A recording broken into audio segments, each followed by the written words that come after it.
All right. Okay. All right. So let's get into the newspaper. Thank you, Trevor, for that news update. It was that brief because we had to get you updated. But then let me take you through the front page as we wait my guest to get on set. On the front page of the Standard says that things fall apart. Things fall apart. It's about what is happening no longer at ease. Is it because of what is happening in the political arena? Kenyans are tired. That is on the front page of the Standard. Things fall apart. There you go.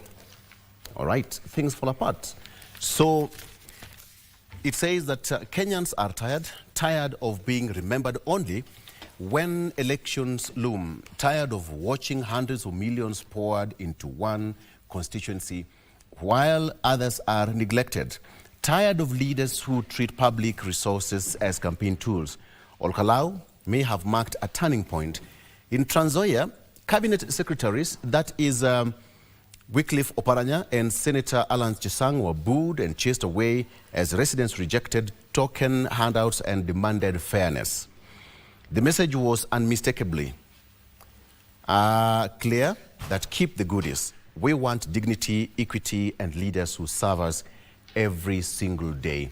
That is on the front page of the Standard newspaper.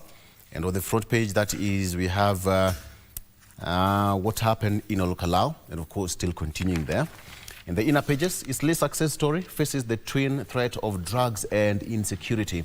It's one of the booming business centers in Nairobi, but it's once a quiet suburb. Eastleigh now rises into a bustling economic hub, has been overshadowed by drug abuse and crime. The crisis has exposed cracks in policing and community justice, leaving the justice system struggling to keep pace. That is in the inner pages. Now, there's some good story here. Doctors have actually restored man's life after rare 30 kg growth. So one morning in 2017, Samuel Akui woke up with an itch, but he actually assumed that it will go away. He thought he had been bitten by an insect, but it was the start of a painful ordeal. And now, apart from difficulty in walking and digging his farm, he did not do anything much. Actually, he could only eat his wife's food at the dinner table because now his life was actually coming to a close. But then now, Akui says the itchy part of his body often fell hot as it continued growing. So that 30 kg was actually given an operation, and now he is okay. All right, in the inner pages, let's talk about what really happened in the political scene. Defiant voters turn on their leaders and reject handouts culture. That is what really happened from Mount Kenya to Rift Valley. A restless electorate has sent a thunderous message to politicians. Handouts and hollow promises will no longer suffice. And despite spending heavily in the recent by-elections, politicians suffer devastating defeats. This is because of what happened. And according to the Standard, hundreds of millions of shillings were poured into Ka-llowed, a constituency with roughly 73,000 voters. And the government distributed 20,000 subsidized cooking gas cylinders and branded mattresses and blankets, cash handouts, water tanks, and even speedboats for dams with no fish. Cabinet secretaries and senior officials descended on the constituency in a frenzy that laid bare an unforgettable and an uncomfortable, truth. Development arrives only when votes are at stake. But while residents accepted the handouts, they rejected the transactional politics behind them and stated that they want to reclaim ownership of their democratic choice. That is what is here. And days later, the Standard continues that Cabinet Secretary, that is Wycliffe Oparanya, and Trans Nzoia Senator Alan Chesang traveled to Kitale and for a border empowerment event, hoping to hand out cash and other goodies. Instead, they were chased away by furious youths chanting one time. Okay, so that's according to the Standard. So it is not easy as per the Standard. So the story continues on page 5, where Ka-llowed loss, Ruto weighs cabinet shake-up and new alliances. The Ka-llowed by-election has actually intensified the pressure on President William Ruto to rethink his 2027 strategy. Allies are now arguing that a cabinet reshuffle and new regional alliances after Mount Kenya's apparent rejection. But will it change the matrix? The cabinet shake-up and reshuffle, will it change the political scene? Will it change the mood and the feel and the mindset of the electorate, who are actually speaking from different script? The president has now been forced back to the drawing board after it became increasingly clear that the Mount Kenya region, which currently has 8 cabinet secretaries, may not support his re-election bid after all, prompting him to look elsewhere for political backing. And so it continues that President William Ruto may be compelled to court support in Western Kenya and the Luo Nyanza region, where leaders have signaled a willingness to back his re-election, albeit on condition that their regions receive more development projects and key government appointments. Okay, so let me just bring to context. The UDA candidate, that is Samuel Mushina, in the Ka-llowed parliamentary by-election, has jolted President Ruto's team into confronting the political reality. Mushina garnered 5,450 votes, compared with the winner, DCP's Sami Ngodho, who secured 35,440 votes, despite government's heavy investments in the campaign. Those are the questions that I want us to talk about in the next hour, so stick around. My guest will be here. What is your take on the Ka-llowed by-election? All right. What is your take on the Ka-llowed by-election?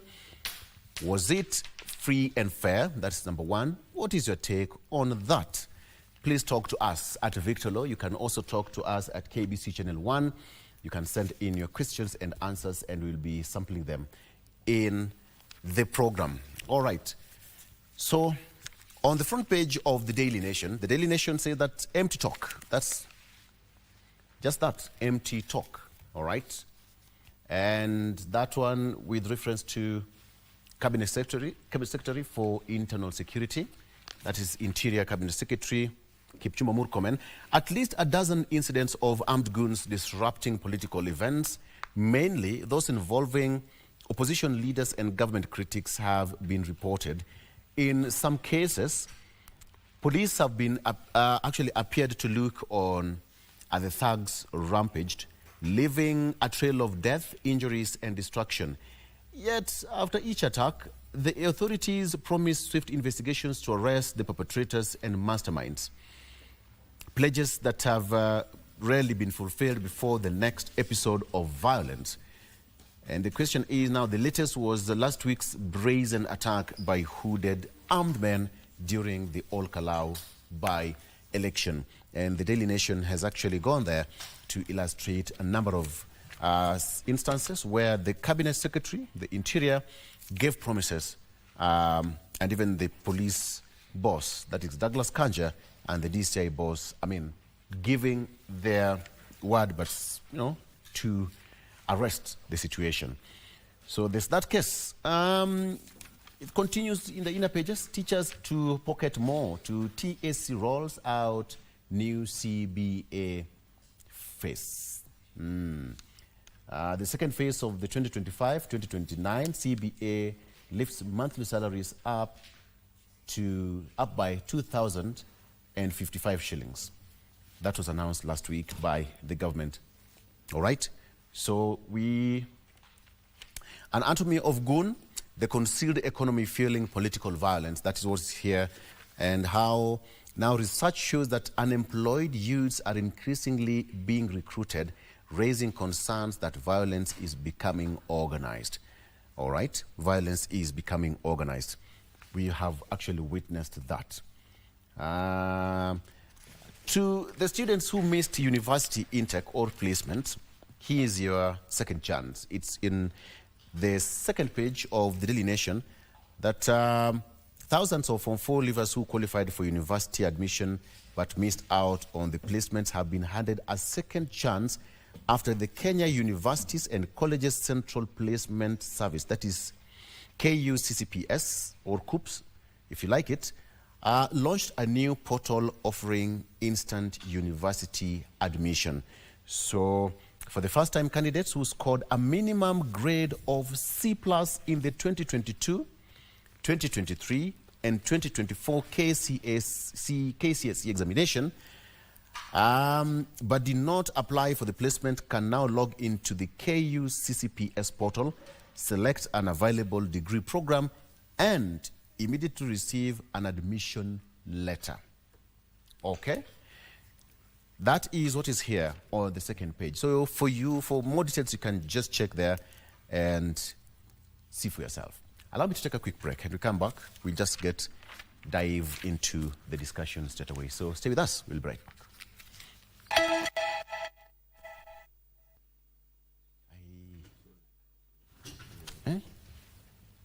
All right.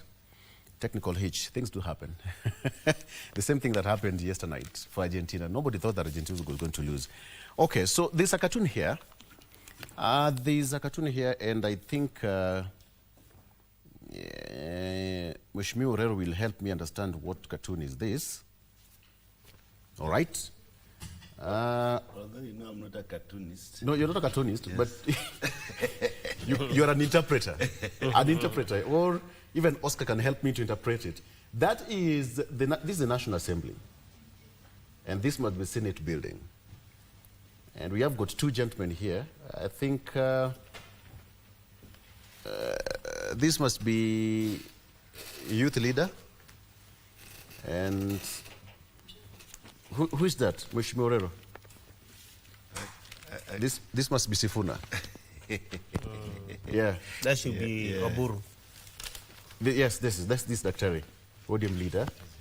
And then that is Sifuna. And he's giving him a whip. Yes, this is a whip. Yeah. Not a rope. It's a whip.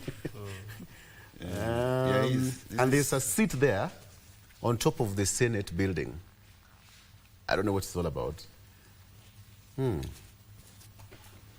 will have to interpret that cartoon in details. Okay. So that's another question. The question on why you spend more and but get less in your shopping goods basket. That is what's on the front page of the Star when it comes to economy and your spending power. Every lunchtime or whatever it is, you can check around the value of the shilling and what is happening down below. Okay, so the story continues in thereabout. The story about how running mate politics hurt UDA in all Ka-llowed polls. How running mate politics hurt UDA in all Ka-llowed polls. A lot of interpretations on really what really happened in all Ka-llowed by election. Party insiders say that contest evolved into much more than a race for MP seat. Was it? Okay, so President William Ruto's defeat in the all Ka-llowed parliamentary by-election has triggered a fierce blame game within UDA.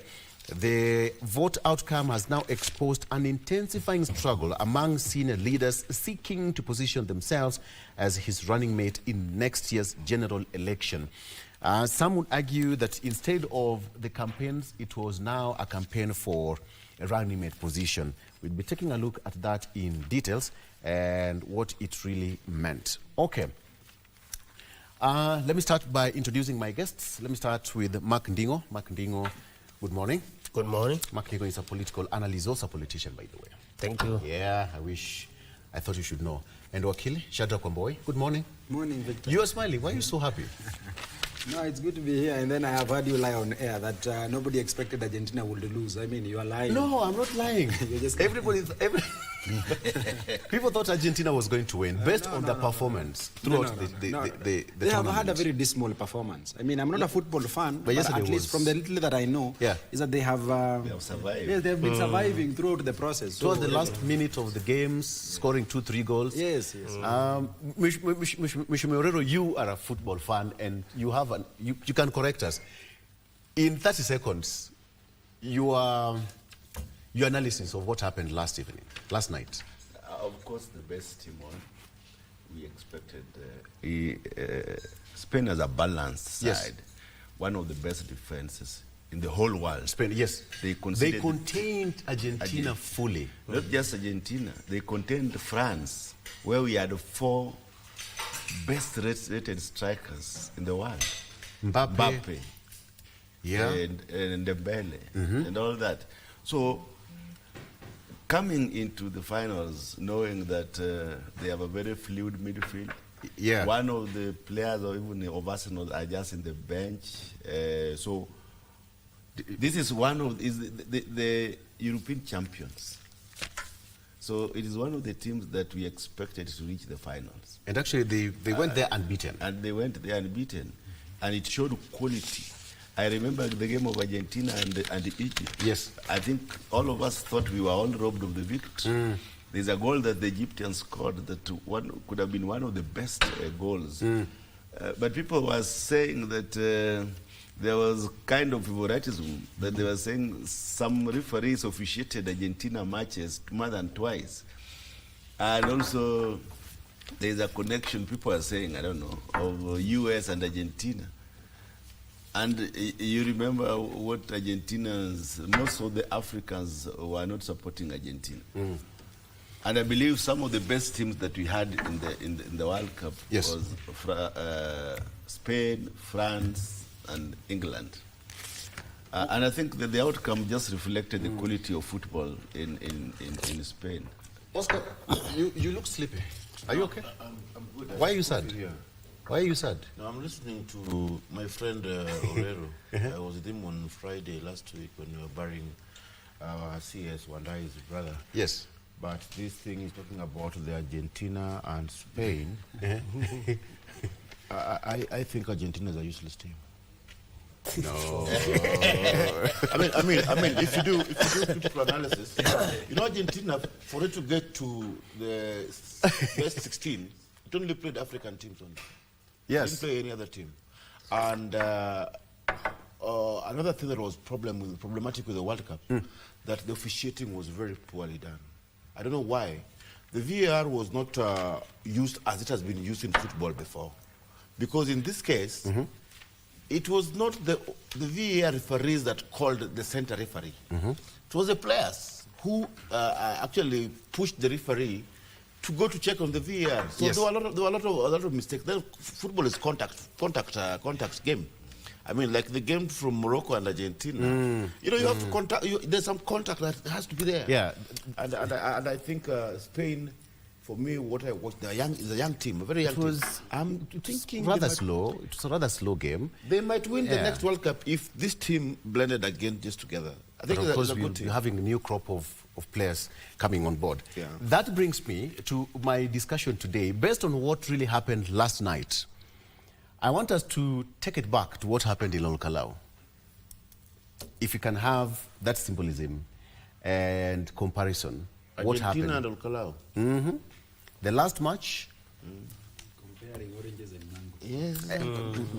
we want to do that right now because it's like a game of football. Yes. It's like a game of football. And that is exactly what really happened. Basically, the question is all Ka-llowed questions and answers. Oscar, what happened in Ka-llowed? Well, Ka-llowed, there was a lot of political tension, violence, and it was as if government was on the ballot. If people say William Ruto lost, I don't think if he was on the ballot.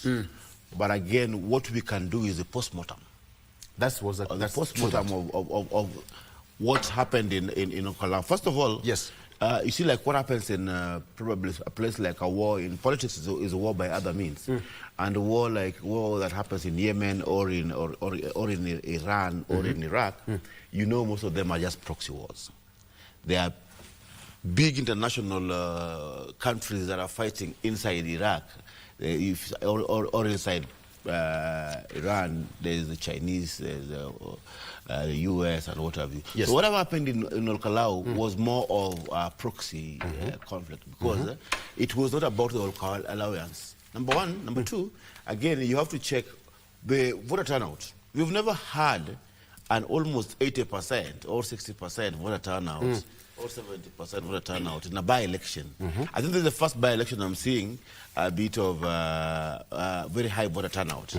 We had Ugunja and we had Kasipul before, and we had, I think, Mwindani. Where was it?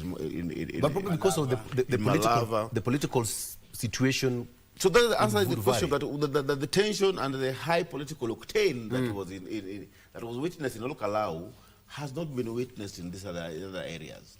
That means that the fight within the mountain is heavy and is hard fight for political space and political happenings down there in the central. You know, central voted in their numbers the UDA and the working and the ruling parties when they were voting in 2022.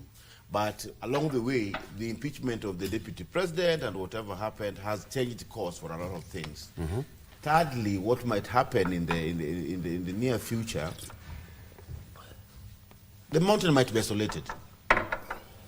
The mountain might be isolated because of this particular end result. Yes. Although, you know, in 2005, when Mwai Kibaki lost the referendum, it was definitely was going to lose the election, because changing tact at the 11th hour was not very easy for Mwai Kibaki, and he lost 2007. Yeah. And it ended up into a very violent thing. This particular action that is happening, like what I witnessed in Al-Ka-llowed, it should be able to tell the ruling party that you have to change tact. You have to change tact. And changing tact is probably, I don't know if Kindiki and those who are running mate will we stick with Kindiki as a running mate moving forward. And of course, it's one of the stories inside this Star here, where the question about running mate also actually dominated the Al-Ka-llowed by-election campaigns. And it's you can take a look at that story. It's on the inner page of the Star.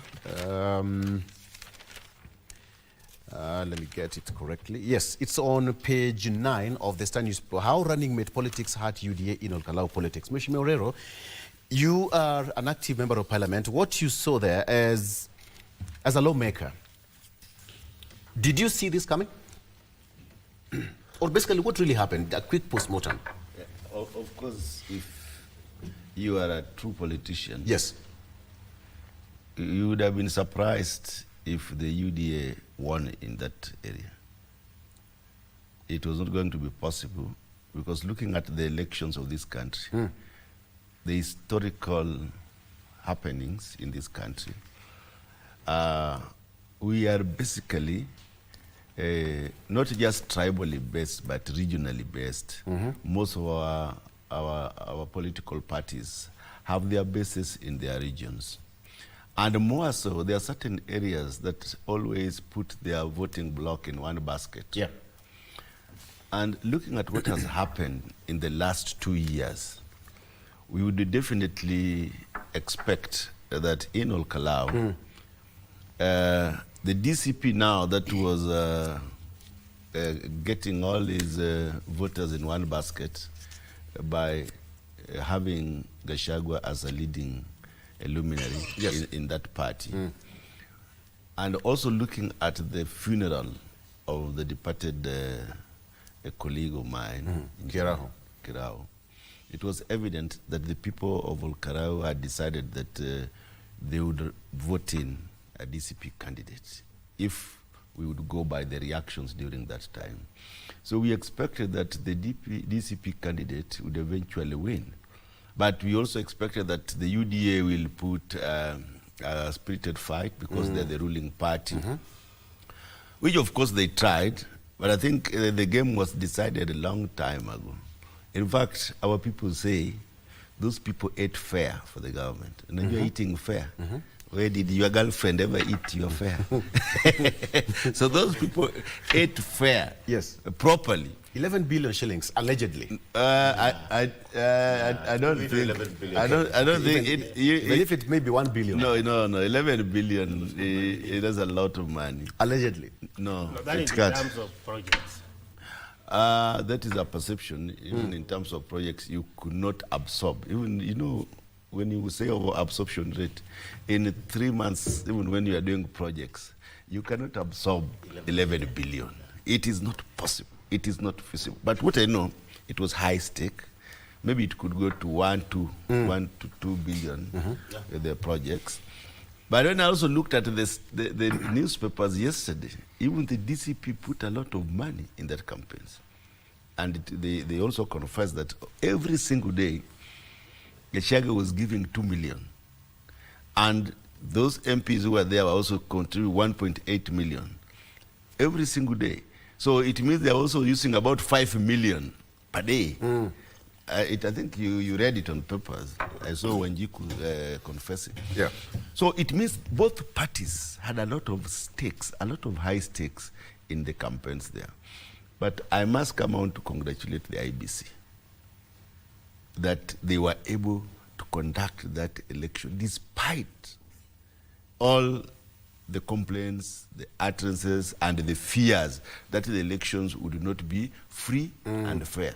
I don't know the threshold of fairness and free, yes, but the reflection of the number of voters that turned out and were counted and showed that over 80% of the voters voted, and the results were actually upheld the way they were, showed a clear picture that the IBC, not for the first time, but I would say in that instance, showed a lot of fairness and also showed that they can conduct an election. Okay. Yeah. Wakili, look at it this way. This seat was first held by Jubilee, the late Kieraho, but the Jubilee candidate got 198 votes. 198. The rest of the candidates got less than 100 votes. That is PM candidate Timothy Kamau got 51, Edwin Kariri 28, that is Abdi Fatah Hussein of FPK 19, Edward Moniki of KMM 16, and finally Resho Wangoi of PDP got 11. But let's come back before I get into the numbers.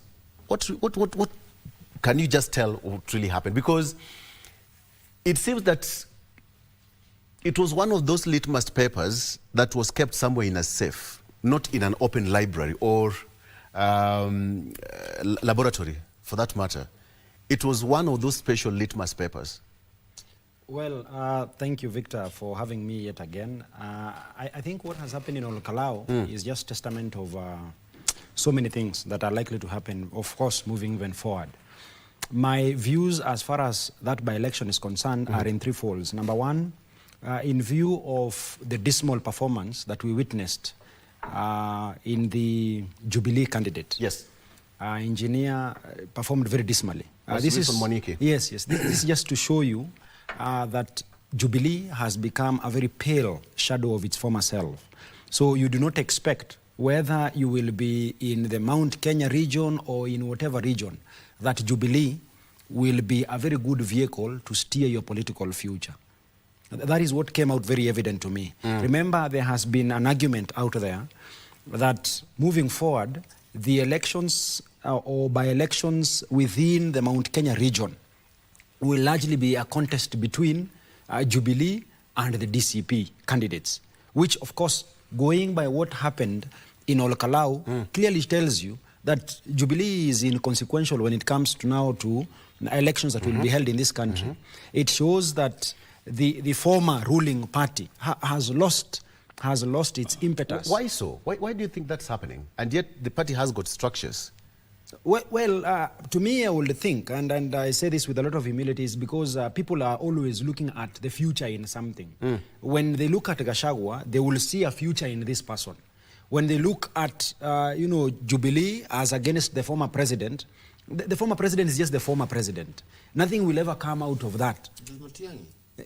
No, you and I know what is going to happen and what is happening with Matiang'i. Of course, Matiang'i is just riding on someone's back. He has his own political party. Matiang'i had its UPA. I mean, some of us follow politics in Kisii and in Nyamira very closely. Okay. So he has his own political party. Not Jubilee. No, not Jubilee. So Jubilee is just a vehicle that he's using, that he's been told, oh yeah, just come, please get on board, help us in steering this thing forward. So that is what is evident. Number two, if you are to historically look at elections within the Ka-llowed constituency, and even in the larger Nyandarua County, is you look at people who are always defiant to the powers at B. Remember, even UDA, the first by-election that was done within Ka-llowed constituency in 2021 happened within a ward called Rore ward. And in that ward, during the period of time when President Uhuru Kenyatta was the president, the people around that area defied his authority, and they voted in a UDA a member of county assembly. And if you want to go back into history during the JM's times and all those times, you will see people that have always been defiant for against the powers at B. So for people who have followed history very closely, they will not be surprised by the outcome that happened last week on Thursday. Regardless, we must also mention that, of course, the government had high hopes, not only probably in taking away that seat from Jubilee, but again, in demonstrating certain influences within the political matrix. Before I take a break, Mark, your quick post-mortem. Thank you, Victor. I look at the by-election in the context of who were competing. And if you look at what happened, you'll find that you'll have to give credit to the voter there. Because winning elections is not about going to vote and going home. The people at Ka-llowed gave another phase of winning elections by producing the best in protecting the vote. Because if we were to look and see how the election was going to happen, and we compared with the previous by-elections of Bere and Malava, one could think the government was going to get it, not because they were the popular people, but because they had the power, confidence was built they had based the on confidence, the previous. And if they were to succeed in we also using had their goods. Imora Dikir also had a by-election. If the government had their way in controlling the elections in a way of having the goons enter those polling stations, the government could have stolen that election. So I think more credit should go to the people at Ka-llowed, because they demonstrated that you don't just sit down and watch your votes. You have to protect your vote and wait for the final announcement. How sure are you that the alleged goons were sponsored by, you said by the government? No. We saw the cars, and if you looked at, sorry, they were not government. Were they GK? No, they were not GK. How do you know? No, I'm saying they were being supported by some of the bodyguards of some MPs, because we got the news from, was it Nation? It gave us the registration numbers of those owners of those Prados. So one was for the Kawajiku, the MP for Kiambu. Okay. Yeah. All right.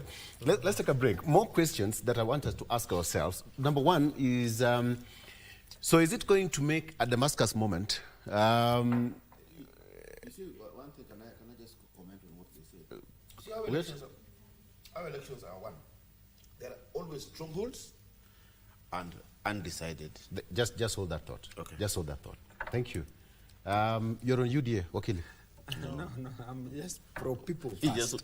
just working. I am pro people, I am Wakili, I am trying to first educate the people. There is a way in which this politics in this country is Which practiced. political party are you going to find? It's still very early in the day. It's still very early in the day. You will be surprised by the coalition that will come up out here. All right, stay with us. We'll be right back.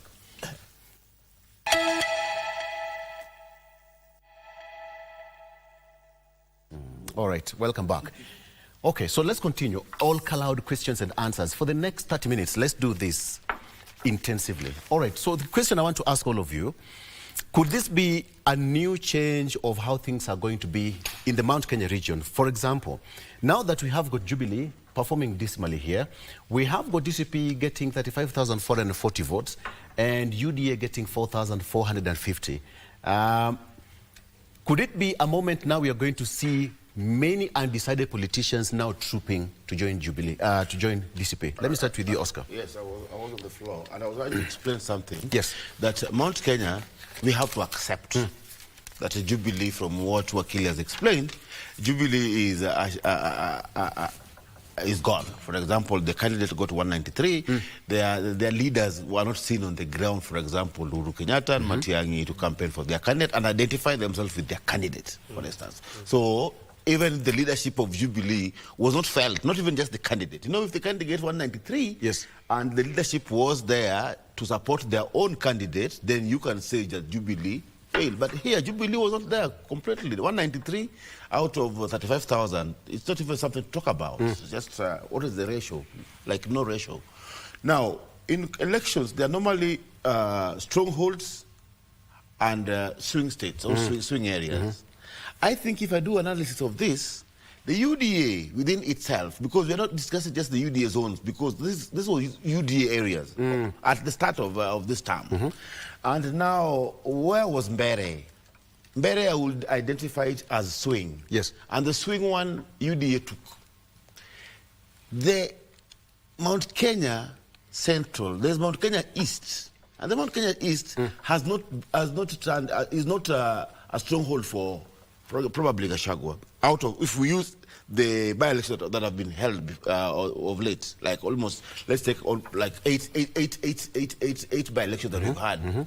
So, Mbere area only turned from UDA to a swing state, and they're winning swing zones. Malava is swing, and Malava they won, and Malava also I can categorize it as swing. All Ka-llowed is stronghold. So they've created a different stronghold. And you know the DP also comes from East Mount Kenya, which, if you see Ruku and East Mount Kenya and all of the, it is that they are holding to themselves and they're trying to disassociate themselves from the Gema thing, the Kikuyu, that we are not... Are they collectively or entirely so? No, from the fact that the election in Mbere was hotly contested, yes. but the fact of it that UDA won. All right. Yes, and this one, by a landslide, DCP won. So DCP might end up controlling central Mount Kenya, the Kikuyu area, and the other ones, it can be contested. Other places like Malava, like Western Kenya, these are going to be the undecided areas, especially because you know how we mobilize in Kenya. We mobilize according to mostly tribes. Again, for example, ODM. ODM stronghold, to be honest, is Nyanza and Coast, and losing a bit Nairobi, and losing a bit of getting Western to be a bit swing. No, because in the by-elections, I'm only using the by-election to analyze this one. I'm not saying the way it is. The by-election is that DCP even got some award because of problems that are there. Probably people just vote because, you know, sometimes the ticket that is given to unpopular candidate. And when a political party messes up its own nomination, it loses. Not because the candidate they have are unpopular. It is the political party that has given an unpopular candidate a ticket. So there are many things that are at play. Don't just say DCP or ODM or what. The guy also who is handed over the nomination ticket, also who is going to be the flag bearer, also the end results. Thank you. I'll come back to you. Mheshimiwa Orero, looking at this, because starting next month of August, I think all of you are going to activate your turbo now. Full throttle. Is it going to be a change? That the way Wakili is saying that you sit just right over the fence and see where you are going to land comfortably? I don't think you still need to sit over the fence because the train has started. You must board now. We only have 5 or so months. If you don't That is a board, direct message to someone. yeah, you must board. If you don't board, you will be left behind because politics requires decision. And those who do not make decisions on time are poor politicians. You cannot wait for a circumstance to help you make decisions. Decisions are inherent within your capacity as a politician to judge, make proper judgment as a leader. So we are saying that the politics has started. We are not waiting for tomorrow. We are only looking for signs of which will determine the outcome of the elections next year. But I can say that when you look at the polls, you know, the policy about the polls, you look at the government, and up to now, I saw they were 32% as the government. As of last week, yes. As last year's. And these other parties are still fragmented. They have not come together. And I don't see it coming in the next 2 months because some still think they will still register political parties. I can tell you, they will not register those political parties. Going by past events in this country, one of them, the government, I know, now will not allow any political party to be registered. And there is a process. It is not a 1-year thing. It is not 6 months. It takes over 2 years to procedurally register political parties. Yes. So what we are going to see is the already existing political parties, that is the Jubilee, the DCP, the ODM, the UDA, and maybe I don't think the Ford Kenya will play.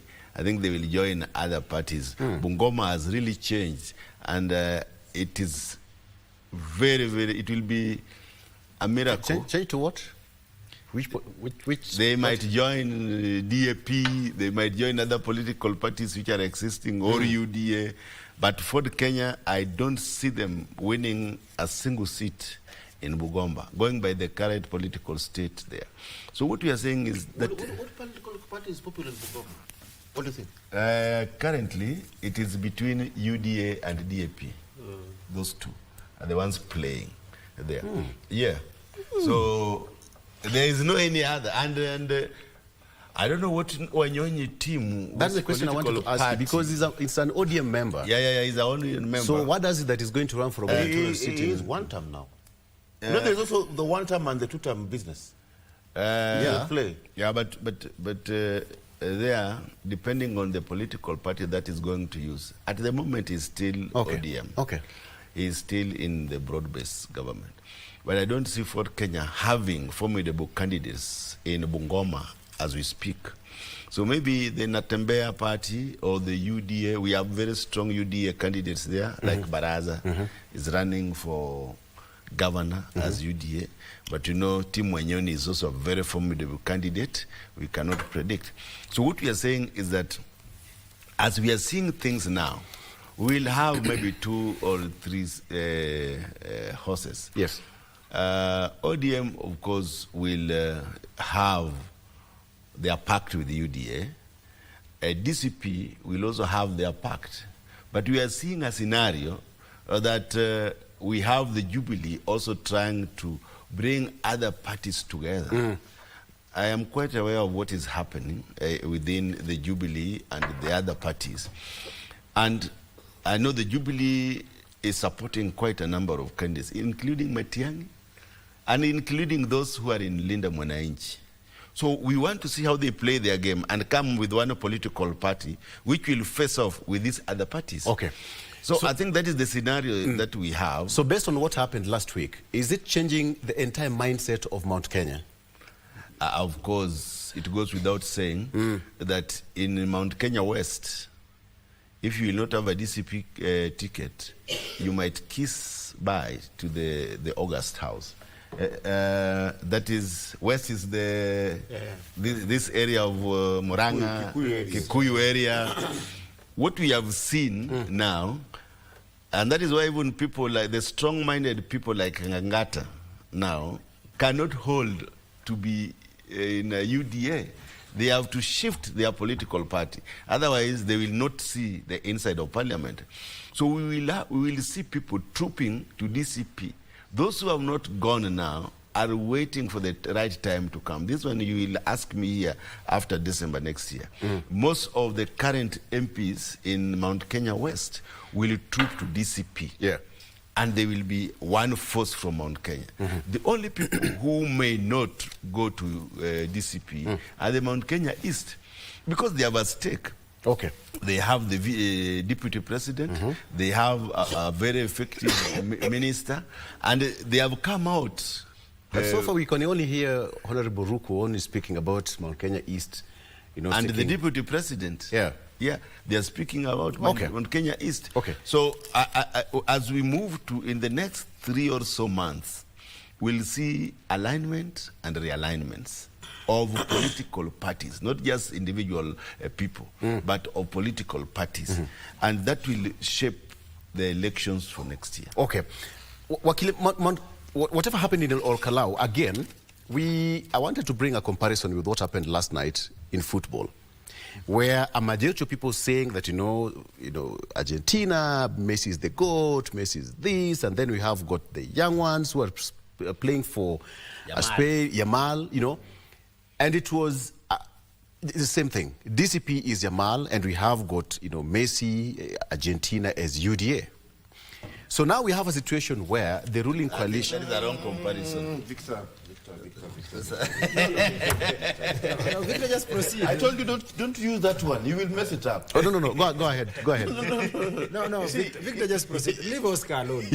Oscar is always in the habit of interrupting. Just proceed with your comparisons. We'll just try and distinguish. But it's guiding you. No, we will distinguish. I mean, the question is being thrown at me, and I'll have the opportunity of distinguishing. Okay. I'll respond at my right. Let us proceed with your example. Okay, Oscar, what did you think? What did you say? No. You see, the game yesterday was played, and we got the results. You want to use a scenario where a contest has been held, and we now have the result to use it to guide him. That means that the GOAT, Messi, who is old, who is there, who you say UDA lost. Now, again, there is Yamal from Spain who won. There is a young team that is coming that is going to win. No, you can't do that. Why not? No, I can you can only compare with a scenario of a contest that will be held tomorrow. No. But you cannot compare it. I can give a comparison. That's why I started by saying... We already know. No. That's why I said that you can give a comparison. You know, it's like game of sports. What Wakili sometimes do in court. Wakili sometimes goes to court and he uses evidence that is not before court. Then he's asked to withdraw that evidence because it was not part and parcel of evidence that was put there. Then Wakili will withdraw that evidence. By the time he withdraws the evidence, he has already used it. In this case, I'm not withdrawing my evidence. Wakil Sab. Yes. Make the analogy. So, based on what I was to say, we have got Messi here. Messi is UDA. Yamal is DCP. Do you see the comparison now? How did they play last night? And how did they play in Ka-llowed?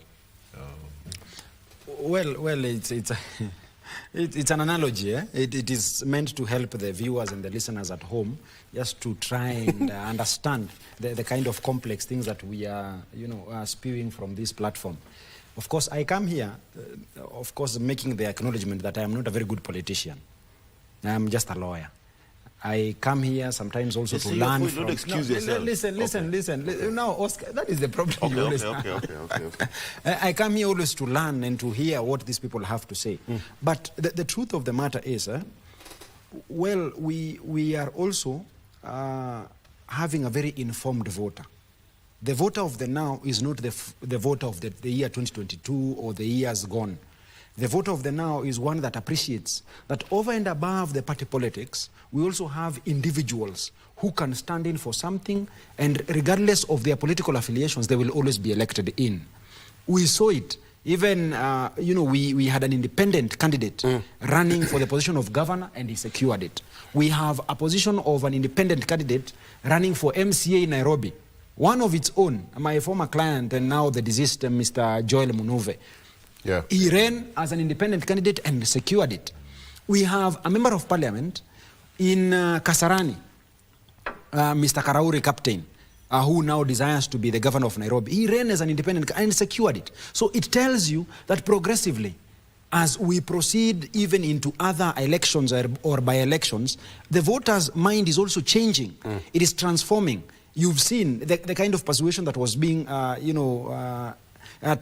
in Ka-llowed by the government. And that persuasion failed. So this is to tell you that when we are dealing with this voter who is an animal, we should deal with him with great care and circumspection.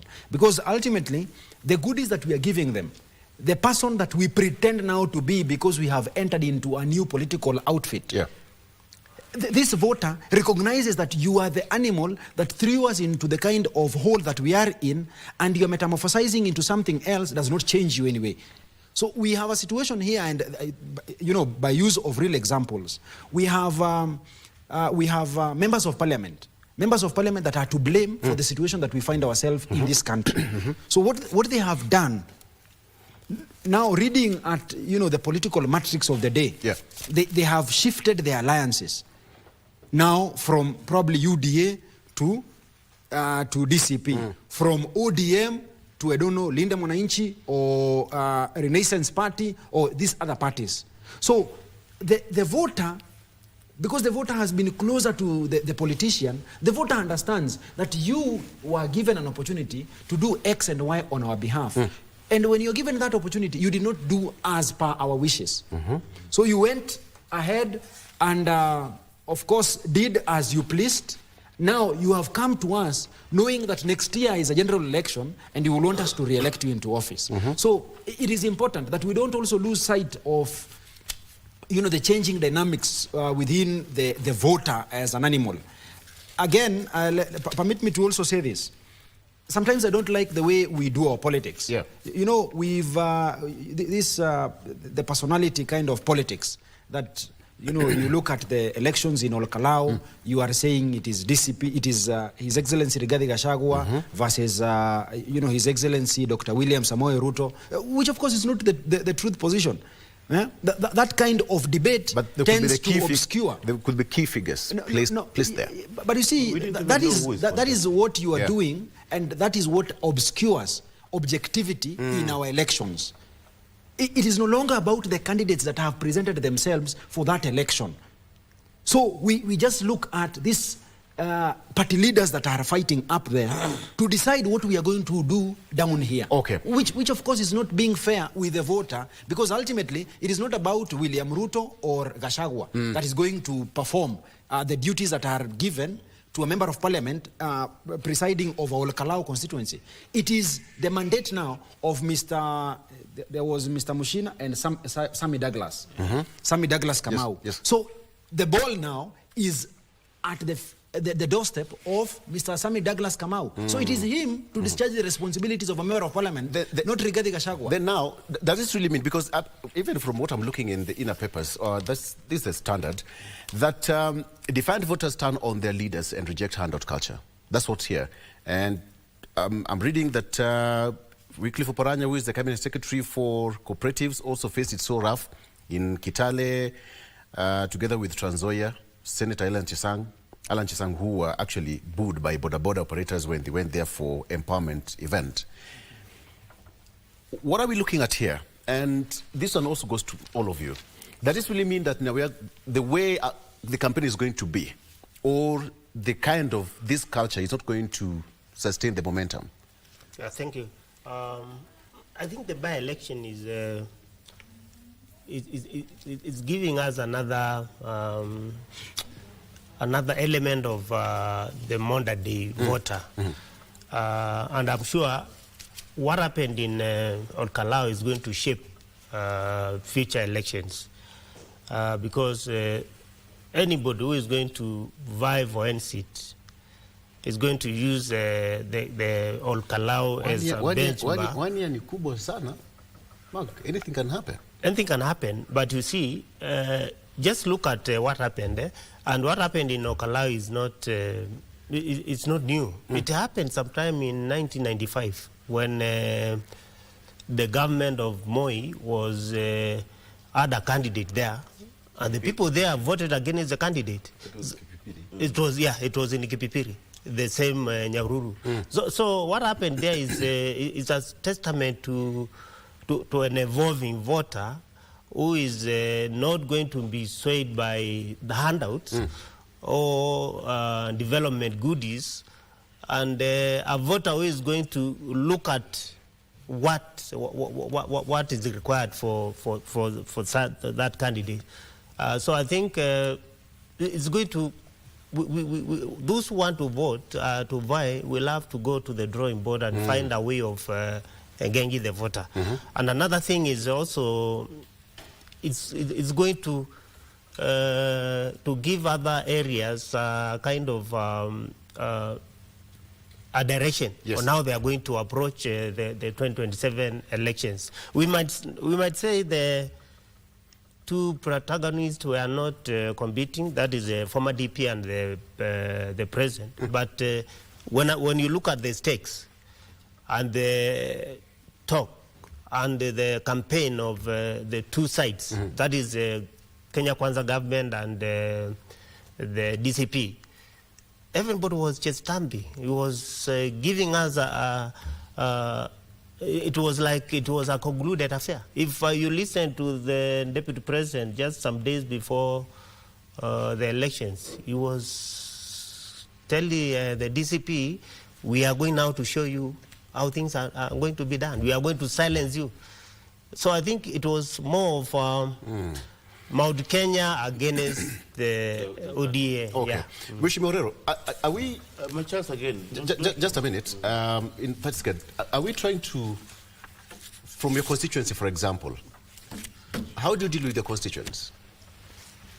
That is now personal. Very well. That is why they elected me as their MP. And one thing is, Nairobi is different. What happened in Ka-llowed is a reflection of the pattern and voting pattern of the Mount Kenya, but not of the city. Nairobi here, we deal with everybody else. There is no tribalism.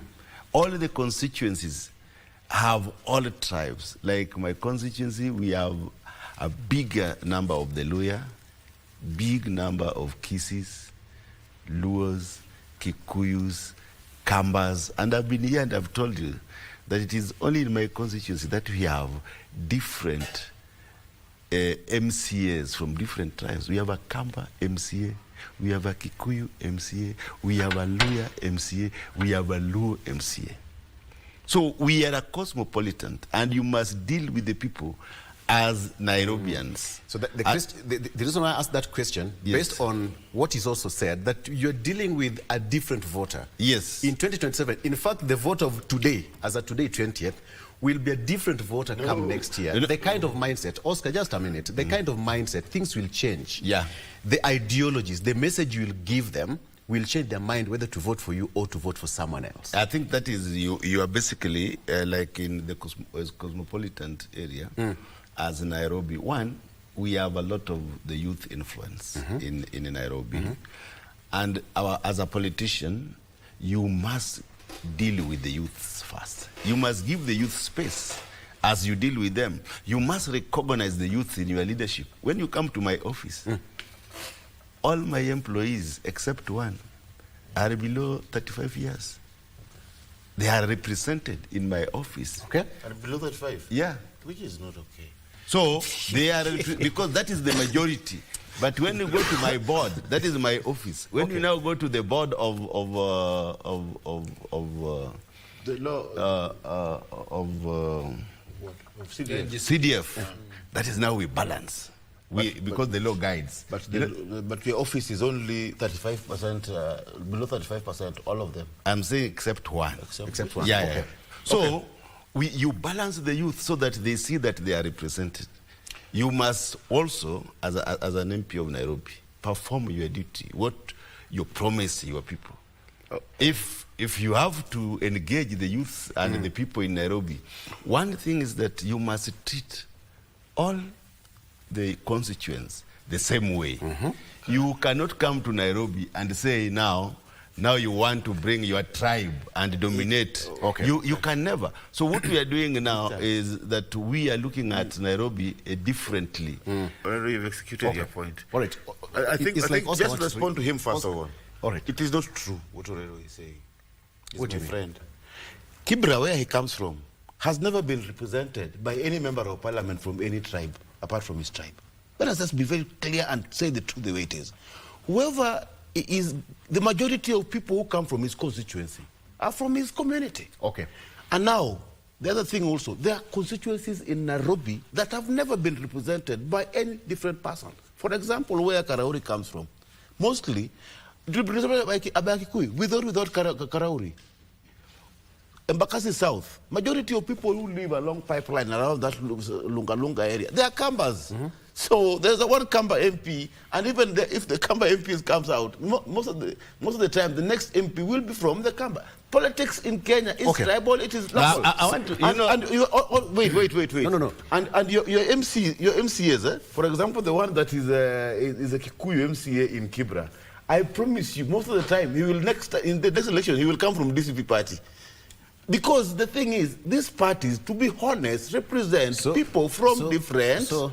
But I want to prosecute a point that Embakasi East, I'm talking about Embakasi South. no, I'm just saying, Embakasi East, the predominant voters are Kikuyus. And the MP there is a Luo. In Embakasi South, where he's talking about Kambas, we have had a Sumra as MP for Embakasi South. And this And has... Kibra? Okay. Kibra, we have had a Kikuyu MP before. Oh, really? Yeah. And before Raila came. So we have had different, even we had a Mzungu MP there, Liki. We have 1 minute to Yes. go. We have 1 minute to go. Oscar, question number 1. Yes or no? Things are going to change moving forward, yes or no? And how? No, okay. Things No, we have 1 minute to go. The more they change, the more they remain the same. That is why Mwalimu Orero was advising Wakili that you have to board now. Because at the end of the day, our people will vote based on those lines. Okay. If you become an independent, like what Wakili is talking about being independent, it's a good ticket. But how many people get elected as independent? That's our parliament. Thank you. Yes, we have Shakil Shabir, independent candidate from Nyanga. It's very difficult. Now that is like a through pass to... Whatever happened in Olkalau, I didn't know who was contesting in Olkalau. I only saw President Ruto and Gachagua who were fighting for Olkalau. I don't know these guys. Thank you. That is a direct pass to you, Wakili. Yes. And you have to board now. And that is what I identified as a problem in our politics. Because you see, I am not coming in just to board and be part of the problem. Board. I am coming in to offer a solution to a problem I have witnessed. That is the reason I am offering myself as a candidate. You have to board. No, I will board. You have to board. Listen, in my own terms. I am the one who is doing this thing, and I have to know the proper timing of doing the things I want to do, because I'm offering myself. Are you independent? I have something I am doing for a living. I am not going to this politics with the desperation that comes with our politicians. Board. I have a plan. No, let me correct one thing. Thank you. It's not a desperation with the politician. I also had something I was doing, but I resigned and joined politics. You resigned, but most of our politicians... And voted. No, Mheshimiwa, most of our politicians don't know anything Oscar else. Modi, They just know politics. Oscar Modi is not a desire to lead. Oscar is a political analyst and a university don. Thank you so much for coming. Mheshimiwa Orero, asante sana. We only had 1 hour today. Thank you so much for coming. He's a member of Parliament, Kibra constituency. Say hi to them. Oh, yes, he's here. He's around here. Yeah. And of course, Kajiado North. Kajiado North. I'm the incoming member of Parliament. Oh, congratulations. Yes, welcome. Advise you accordingly. And of course, Mark Bingo, who is also a political analyst, also joining us. Thank you so much, gentlemen, for being a part of the show. Let's take a break. When we come back, let's have a discussion. Mike is going to have a discussion with Mercy Wanjahu, EGH. She is the secretary to the cabinet. Let's talk about leadership, and implementation, as well as the path to effective governance. She's going to be here in the next few, secretary to the cabinet. Let's take a break. We'll be right back with more. Stay with us.